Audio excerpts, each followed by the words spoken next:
하나님 말씀 창세기 27장 18절로 30절 말씀입니다. 하나님 말씀 창세기 27장 18절로 30절 말씀입니다. 자, 할렐루야. 한 절씩 교독합니다. 야곱의 아버지에게 나아가서 내 아버지야 하고 부르니 이르되 내가 여기 있노라. 내 아들아 내가 누구냐? 야곱이 아버지에게 대답하되 나는 아버지의 맏아들 에스로스이다.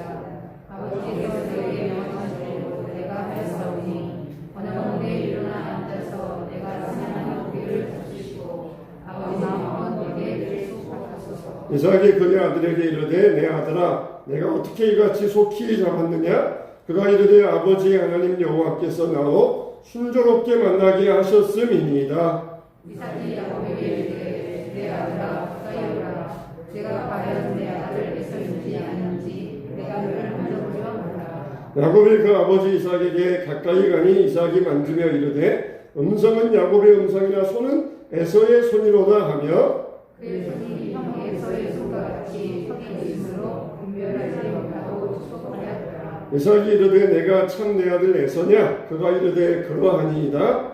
이삭이 이르되 내게로 가져오라. 내 아들이 사냥한 고기를 먹고 내 마음으로 내게 축복하리라. 야곱이 그에게로 가져가매 그가 먹고 또 포도주를 가져가매 그가 마시고 그의 아버지 이삭이 그에게 이르되 내 아들아 가까이 와서 내게 입맞추라. 그가 가까이 가서 그에게 입맞추니 아버지가 그의 옷에 향치를 넣고 그에게 축복하여 이르되 내 아들의 향치는 여호와께서 뽑으신 작게 향치로다. 하나님은 하늘의 이슬과 땅의 기름짐이며 풍성한 곡식과 포도주를 내게 주시기를 원하노라. 만민이 너를 섬기고 열국이 내게 굴복하니 내가 형제들의 죄가 되고 내 어머니의 아들들이 내게 굴복하며 너를 저주하는 자는 저주를 얻고 너를 축복하는 자는 복을 얻기를 원하노라. 다 같이 이삭이 야곱에게 축복하기를 마침에 야곱이 그의 아버지 이삭 앞에서 나가자 곧 그의 형 에서가 사냥하여 돌아온지라. 아멘. 네, 하나님께서 함께 하시기를 축원합니다. 우리 교회와 가정은 항상 말씀으로 하나가 되어야 됩니다. 할렐루야. 교회와 가정에는 울타리가 있어야 된다고 말씀을 드렸어요. 교회도 그러고 가정도 그러고 든든한 울타리가 있어야 됩니다. 그런데 그 울타리가 안에 있으면 안 돼요. 울타리가 밖에 있어야 됩니다. 그런데 이 안에 있어가지고 가정 안에서 서로 담을 쌓고 끼리끼리 모이면은 그냥 사탄은 맘대로 들락날락하지만은 또 성도들 사이에 가족 사이에 담이 쌓여져 가지고 멀리 하게 되는 것입니다. 이삭의 가정이 그랬다 그랬어요. 이삭은 큰아들과 어머니는 작은 아들과 그렇게 끼리끼리 모였어요. 아버지는 큰아들과 어머니는 작은 아들과 끼리끼리 모여가지고 아버지가 자녀들을 축복하려면 어떻게 해야 되겠습니까? 20명, 30명 아들들이 있어도 다 모아라. 10번째부터 1번부터 30번까지 다 모아라. 내가 너를 축복하겠다. 그러면서 다 축복해 줘야 되잖아요. 근데 겨우 아들 둘밖에 없으면서 한 아들은 제쳐놓고 은밀하게 자기 아내하고 작은 아들은 딱 제쳐놓고 큰 아들만 은밀하게 불러가지고 내가 너만 축복해 줄 테니까 고기를 잡아다가 요리해서 가져오면은 내가 너에게 마음껏 축복하겠다. 그렇게 이야기했던 이삭과 그의 가정이었어요. 완전히 이 울타리가 가정 안에 쌓여져가지고 그렇게 중요한 일을 아내와도 의논하지 아니하고 은밀하게 해가려고 하였던 것입니다. 참 이걸 보면은 10손가락 깨물어서 안 아픈 손가락 있겠느냐? 그 말도 틀린 말 같아요. 이삭과 리브가는 서로 큰아들을 사랑하고 작은 아들을 사랑하면서 가정에 철저하게 담이 쌓여져 있었고 그 사이에는 어떤 다리도 없었던 것이에요. 야곱은 하나님께서 장자의 축복을 주신다는 것을 잘 알고 있었습니다. 그런데도 불구하고 야곱은 하나님을 제대로 믿지 않았어요. 그러니까 여러분 기복주의라고 하는 것은 이건 올바른 신앙이 아닙니다. 야곱을 봐도 그래요. 하나님이 장자의 축복을 주실 것이다. 그렇게 알고 있었지만 하나님이 내 인생을 주관하신다, 하나님이 내 인생을 돌보신다, 하나님이 내 길을 인도하신다, 거기에 대해서는 전혀 신뢰하는 그런 믿음이 하나도 없었어요. 그냥 오직 복, 하나님이 장자의 복을 주신다, 그것만 알고 있었고, 정말 멀리 떠나면서도 여기 가면 하나님이 있을까? 그러면서 의심하면서 가다가 베델에서 그때서 천사의 사닥다리를 보고는 하나님이 여기도 계셨구나, 그때서 조금 깨달았어요. 이렇게 야곱은 하나님에 대해서 축복을 주시는 하나님이다, 그렇게 알고 있었지만 진정한 믿음은 없었던 것입니다. 우리는 올바른 믿음을 가져야 돼요. 정말 기복주의, 이런 믿음은 올바른 신앙이 아닙니다. 우리가 전적으로 하나님만을 신뢰하게 되시기를 축원합니다. 목적이 선하면은 뭐도 선해야 됩니까? 방법도 선해야 됩니다. 결과만 좋으면 된다, 뭐로 가도 서울만 가면 된다, 꽝 잡는 게 매다, 그런 말은 우리가 절대로 사용하면 안 돼요. 우리가 신학교에서 공부할 때 교수님들이 그런 말을 합니다. 너희들 살다 보면은 얼마든지 삐딱한 길로 나갈 기회들이 얼마든지 있을 것이다. 살다 보면은 얼마든지 멀어 갈 수 있는 길들이 얼마든지 있을 것이다. 처음부터 삐딱하게 나가려고 하지 말아라. 여러분, 우리가 살다 보면 그러잖아요. 얼마든지 잘못된 길로 가고 삐딱한 길로 가고 곁길로 갈 수 있는 길들이 얼마든지 있잖아요. 그러면은 어떻게 처음부터 잘 가려다가 삐딱하게 가면은 그래도 정상 참작은 될 수 있어요. 근데 처음부터 이제 새파랗게 젊은이가, 나이 어린 젊은이가 그냥 돌을 먹어도 삼킬 수 있고 세상을 짊어갈 수 있는 그런 열정 가진 젊은이가 처음부터 삐딱하게 가려고 마음먹는다, 그러면은 하나님이 그거는 정상 참작도 안 해주실 거예요. 적어도 젊을 때에는 내가 올바로 살아야겠다, 내가 물질의 세상 권세에 휘둘리지 아니하고 내가 올바른 길로 살아야 되겠다, 그렇게 마음먹고 가야 돼요. 그렇게 가다가도 얼마든지 삐딱한 길로 나갈 기회들이 얼마든지 있습니다. 그런데 처음부터 그냥 잘못된 길로 나가려고 하면은 이거는 하나님께서도 정상 참작이 안 돼요. 어떻게 가다가 좀 잘못 갔어도 야 그리 가지마, 다시 돌아와야 된다, 그런 기회가 올 텐데 처음부터 그러면은 하나님도 정상 참작을 안 해주시는지 모릅니다. 야곱을 보세요. 참 야곱은 거짓말하는 게 참 다반사였습니다. 어떻게 그냥 상황만 면하면은 되는 줄로 알았어요. 자기의 양심의 소리에 귀를 기울이지 않았고 항상 거짓말로 일관하고 말았던 것입니다. 여러분이 거짓말이라고 하는 것이 불신앙과 연결이 된다는 것을 알아야 돼요. 거짓말이라고 하는 것은 하나님과의 관계를 깨뜨리는 그런 죄악인 것입니다. 거짓말은 단순히 면피하기 위해서, 도망하기 위해서 만드는 입에 있는 말이 아니라 이거는 하나님 앞에서 죄악이 되는 것이에요. 그래서 우리는 이 거짓말이라고 하는 것을 절대로 가볍게 여기면 안 됩니다. 거짓말은 사람에게 얼마나 깊이 뿌리 박히는지 모릅니다. 그래서 하나님을 의식하지 아니하고 자기 욕심을 쫓는 사람들, 그리고 자기 이익을 도모하기 위해서 성공을 쫓는 사람들, 반드시 그 사람들에게는 거짓말이 있어요. 반드시 거짓말이 있어요. 하나님을 의식하지 아니하고 자기 인생의 목적만을 이루기 위해서 수단과 방법을 가리지 않는 그 사람들에게는 정직함이라는 거 없어요. 반드시 거짓말이 들어 있습니다. 그래서 자기에게 유익과 유불리에 따라서 거짓말이 나오게 되어 있어요.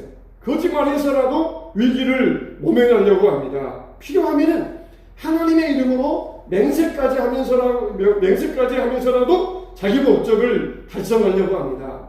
야곱은 하나님이 택하신 자였잖아요. 어머니의 복중에 있을 때부터 큰 자가 작은 자를 섬기리라. 내가 에서는 미워하고 야곱은 사랑하였느니라. 그러면서 하나님께서 택함 받은 자였습니다. 하나님은 그렇게 거짓말로 달려가는 야곱의 인생을 절대로 그냥 두지 아니하셔요. 적극적으로 개입해 오십니다. 적극적으로 찾아오십니다. 이게 바로 하나님의 열정이에요. 정말 하나님을 모르는 사람들은 수단과 방법을 가지지 않고서라도 돈을 모으고 권력을 잡았으면은 그걸 성공이라고 생각합니다. 그래서 계속 그 길로 달려갑니다. 처음에는 야곱도 그랬습니다. 형을 속입니다. 아버지를 속입니다. 자기 외삼촌을 속입니다. 그렇게 해서 성공한 줄 알았는데 형이 자기를 죽이려고 야복강가에서 그 많은 소와 양과 짐승의 떼를 거느리고 종들을 거느리고 아주 당당하게 남 볼 때는 이건 금유환양이잖아요. 출세해가지고 금유환양의 길을 보고 있는데 형이 자기를 죽이려고 400인의 자객을 데리고 온다. 그럴 때에 자기가 노력해서 이룬 모든 성공이 물거품이라는 것을 그때 깨달았어요. 정말 하나님 없이 성공하는 모든 것들은 물거품에 불과합니다. 물거품에 불과해요. 그래서 이 모든 것들이 성공이 아니라 재난의 시작에 불과했던 것입니다. 하나님은 자기가 택하신 자들이 머리를 굴리면서 세상 성공만을 이루려고 하는 것을 하나님은 절대로 그냥 두고 보지 않습니다. 반드시 적극적으로 개입하셔가지고 곁길로 나아가려고 할 때 개입하셔가지고 그를 다시 다른 길로 돌아오게 하시는 것이 하나님의 모습이라는 것이에요. 정말 보면은 세상 사는 모습 보면은 믿는 자나 안 믿는 자나 비슷합니다. 대학교 가려면은 믿는 집안의 자식이나 안 믿는 집안의 자식이나 등록금이 있어야 돼요. 또 결혼하려면은 믿는 집의 자식이나 안 믿는 집의 자식이나 천체금이라도 있어야 됩니다. 결혼 자금이라도 있어야 됩니다. 그런데 이렇게 이 믿는 사람이나 안 믿는 사람이나 세상 살아가는 모습은 거의 비슷하지만 그러나 필요한 것을 채울 때에 어떻게 채워야 되느냐? 그건 우리가 달라야 됩니다. 달라야 돼요. 우리는 해답으로 살지 말고 정답으로 살아야 됩니다. 돈이 없어요. 그러면은 어떻게 여러분 해결할 수 있습니까? 은행에 가서 돈을 대출받을 수 있어요.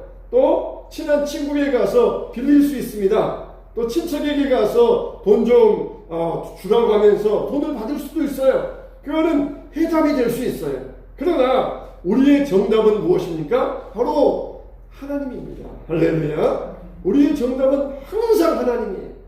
해결책, 해답은 여러 가지 있을 수 있어요. 그러나 우리의 정답은 뭡니까? 오직 예수님, 하나님뿐이라는 것입니다. 항상 우리가 모든 문제가 있으면은 해답을 찾으려고 하지 말고 정답을 찾으시기를 예수님의 이름으로 축원합니다. 하나님이 그런 사람들을 축복하셔요. 아들, 딸 결혼시키고 대학 보내려면은 등록금이 있어야 되고 전세금이 있어야 되는데 우리가 거기에서 많은 해결책들 가운데서 해답이 아니라 정답을 찾을 수 있어야 돼요. 안 믿는 사람들은 그런 해답을 찾아서 됐다, 문제 해결됐다, 끝나지만은 우리는 거기에서 문제가 해결된 게 아니에요. 하나님을 통해서 하나님의 뜻으로 하나님의 방법으로 공급받을 때 그게 바로 정답이에요. 그래서 하나님께서 우리에게 때로는 까마귀를 보내주셔가지고 때로는 사람을 보내주셔가지고 그렇게 우리에게 해결해 주실 때 그게 바로 정답이 되는 것이에요. 우리에게 지혜를 주셔서 그쪽 문을 여십니다. 우리가 볼 때는 우연 같지만 하나님은 필연적인 방법으로 은행 관계자를 만나게 하신다든지 또 누구에게 소개받게 하신다든지 그래서 관계자들 만나게 하셔서 인도해 주시고 해결해 주시고 그게 바로 정답이에요. 야곱은 자기 인생을 내가 열심히 살면은 내가 거짓말해서라도 축복받으면은 내 인생은 잘 풀리고 성공할 것이다. 그렇게 믿고 있었어요. 그러나 우리 택함 받은 자들이 누려야 될 복은 따로 있는 것입니다. 우리는 어떻게 살아야 됩니까? 하나님이 복을 주신다. 하나님이 인도하신다. 하나님이 책임지신다. 할렐루야. 할렐루야. 분명히 믿어야 됩니다. 분명히 믿어야 됩니다. 내게 어떤 문제 있습니까? 몸의 건강에 문제 있습니까? 물질의 문제 있습니까? 하나님이 책임지신다. 하나님이 인도하신다. 이게 우리가 정답으로 믿어야 됩니다. 근데 야곱은 이걸 믿지 않았습니다. 아니, 야곱이 장자의 축복을 제가 믿었다고 이야기를 했잖아요, 앞에서. 근데 야곱은 하나님이 복을 주신다. 하나님이 인도하신다. 안 믿었다니까요. 이게 무슨 이야기입니까? 오직 하나님이 우리의 축복의 통로이시다. 할렐루야. 오직 하나님이 우리의 삶의 정답이시다. 오직의 믿음이 있어야 돼. 근데 야곱은 하나님도 축복해 주실 수 있다. 또 그리고 나도 열심히 살고 내 머리를 굴리면서 사기쳐가지고 돈을 벌면은 나도 내 방법으로도 성공할 수 있다. 그건 믿음이 아니에요. 우리 믿음은 오직의 믿음이어야 됩니다. 야곱은 하나님이 자기에게 장자의 축복을 주신다는 것을 믿었어요. 그러나 자기도 노력해서 거짓말해서 사기쳐서 그렇게 하면은 자기 방법으로도 성공할 수 있고 복받을 수 있다. 그렇게 야곱은 생각하고 있었어요.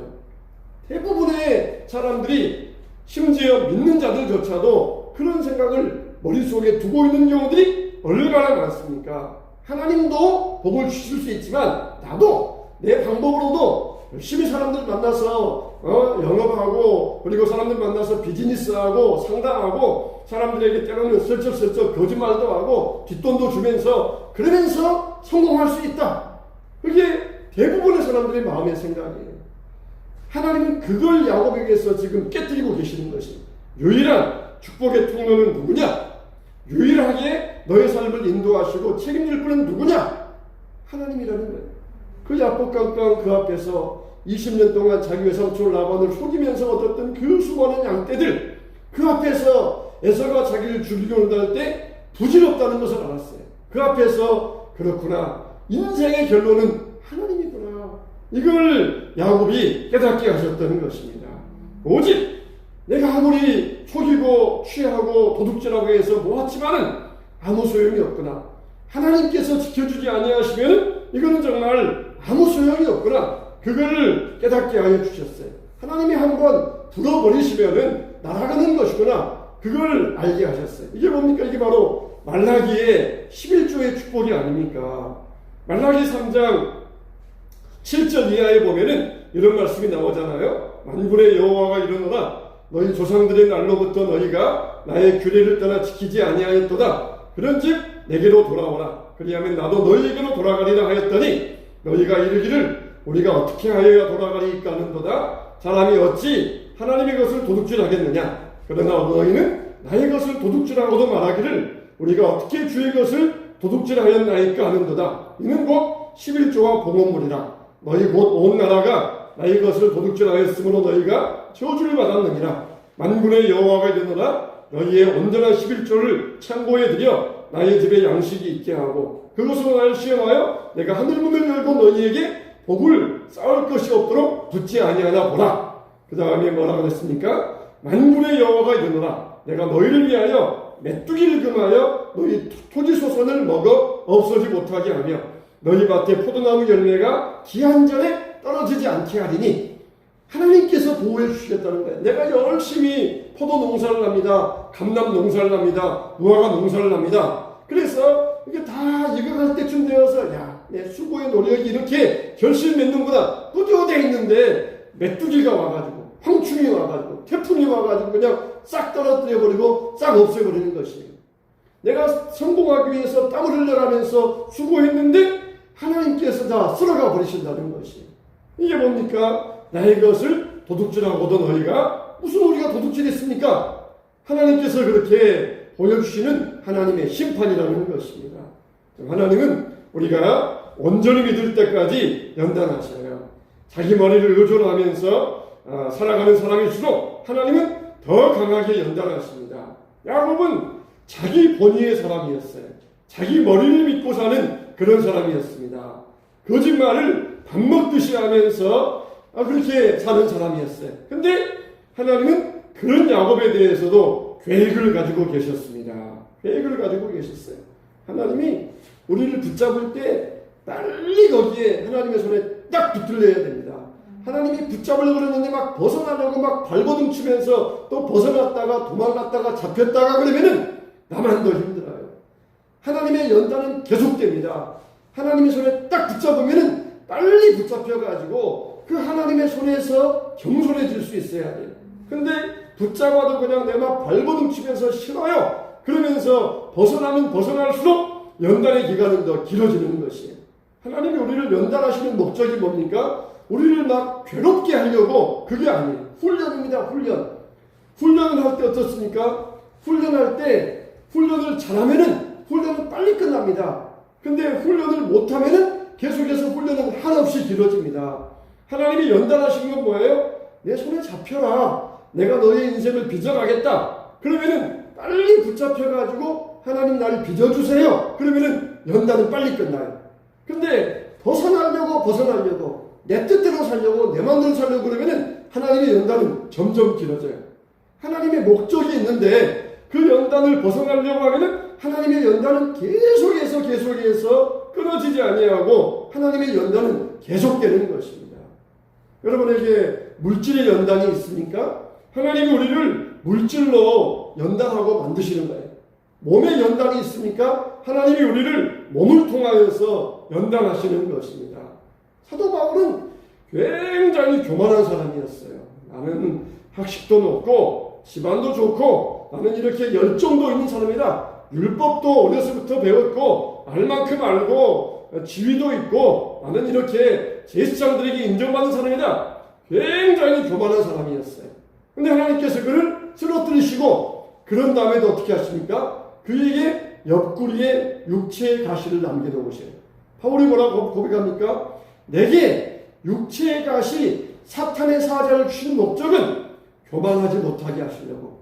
조금만 그냥 뺑 하면은 조금만 몸이 괜찮으면은 스스로 또 교만해져 가지고 높아질까봐 나를 겸손하게 하시려고, 평생 동안 나를 겸손하게 하시려고 육체의 가시 사탄의 사자를 주셨다고 그랬어요. 조금만, 그렇게 위대한 사도 바울이지만 조금만 빼라면은 스스로 교만해져 가지고 사람들 앞에서 자기를 높일까봐 항상 겸손하게 하시려고 육체의 가시를 가지고 사도 바울을 평생 동안 연단하셨다는 것입니다. 하나님의 연단의 목적은 뭐예요? 훈련입니다. 훈련하기 위해서 연단하시죠. 그래서 우리를 행복하게 만드시려고 연단하시는 것이에요. 야곱이 그랬어요. 야곱은 평생 동안 수단과 방법을 가리지 아니하고 다 속임에서 살아갑니다. 그런데 누구를 만납니까? 자기보다 한 수가 위인 라반을 만나요. 라반에게 20년 동안 라반의 손에서 놀아납니다. 어느 아버지가 자기 딸을 데리고 장난치면서 작은 딸 줄게 했다가 큰 딸 주려고 하는 그런 어느 아버지가 있겠습니까? 누구도 상상할 수 없는 그런 거짓말쟁이가 라반이에요.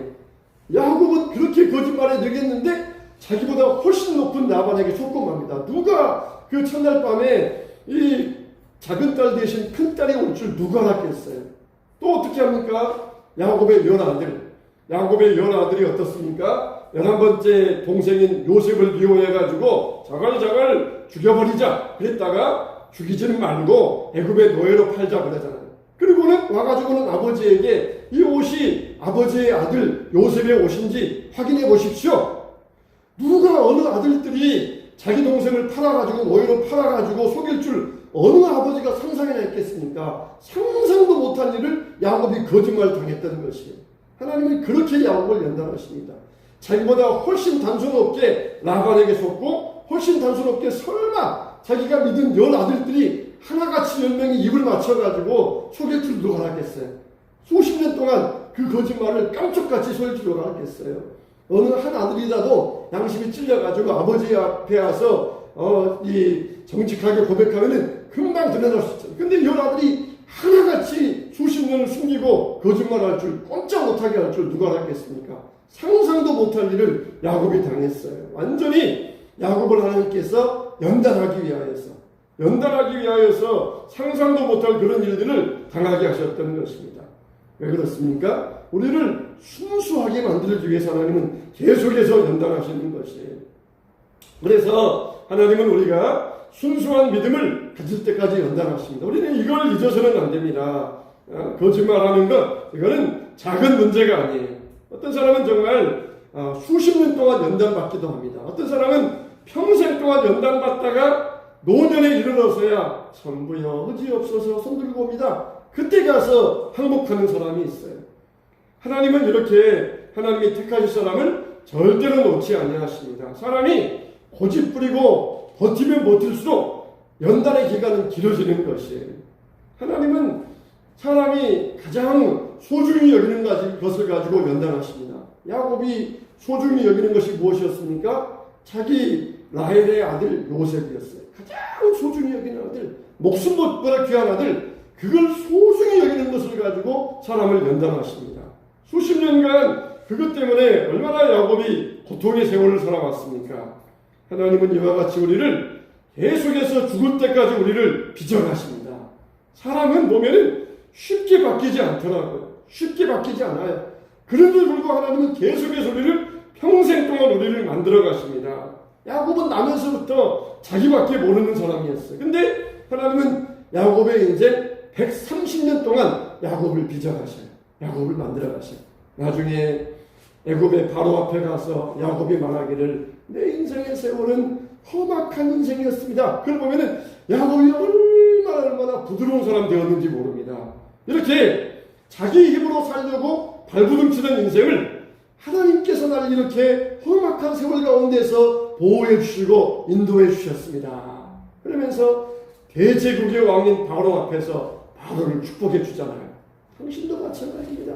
당신이 당신 힘으로 이 대제국을 세운 줄 아십니까? 하나님께서 불어보시면 이런 나라도 순식간입니다. 하나님을 아셔야 됩니다. 그러면서 그렇게 대제국의 왕인 바로 앞에서도 자기 인생을 통하여서 하나님을 드러내놓고 있잖아요. 자, 우리 인생들은 다 죄 가운데 태어나서 멸망할 수밖에 없는 게 우리 인생의 운명입니다. 얼마든지 우리가 죽게 내버려 두어도 할 말이 없는 게 우리 인생. 근데 하나님은 그 인생 가운데 찾아오시고 개입해 오셨다는 거예요.